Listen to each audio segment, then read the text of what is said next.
Hi friends, welcome to my channel. ఇక సమీర అయితే waiter గెటప్లో లహరి పెళ్లికైతే వస్తుంది. ఇక అక్కడ కూల్ డ్రింక్స్ అయితే సప్లై చేస్తూ ఉంటుంది. ఇక అప్పుడే అటుగా శరణ్య అయితే వస్తుంది. మేడం, మీకు కూల్ డ్రింక్ ఇదిగో తీసుకోండి అని అంటుంది. శరణ్య నాకు వద్దు అని వెళ్ళిపోబోతూ ఉంటుంది.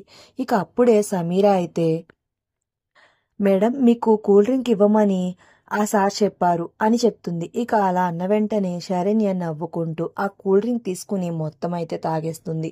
ఇక తాగగానే శరణ్య స్పృహ తప్పి పడిపోబోతూ ఉంటుంది. ఇక అలా పడిపోబోతూ ఉన్న శరణ్యని సమీర పట్టుకుని ఎవ్వరూ చూడకుండా కారులో కూర్చోబెట్టి తాను డ్రైవ్ చేసుకుని శరణ్యనైతే తీసుకువెళ్ళిపోబోతూ ఉంటుంది. మరో పక్కన దర్శన్ అయితే ఏంటి శరణ్య ఎక్కడ కనిపించట్లేదు అని చూస్తూ ఉంటాడు. మరో పక్కన ఆనంద అయితే లహరి పెళ్లి పనుల్లో బిజీగా ఉండి లహరి దగ్గరే ఉండి అన్ని చూసుకుంటూ ఉంటుంది. మరి సమీర శరణ్యను తీసుకుని వెళ్ళి మళ్ళీ ఏ ప్లాన్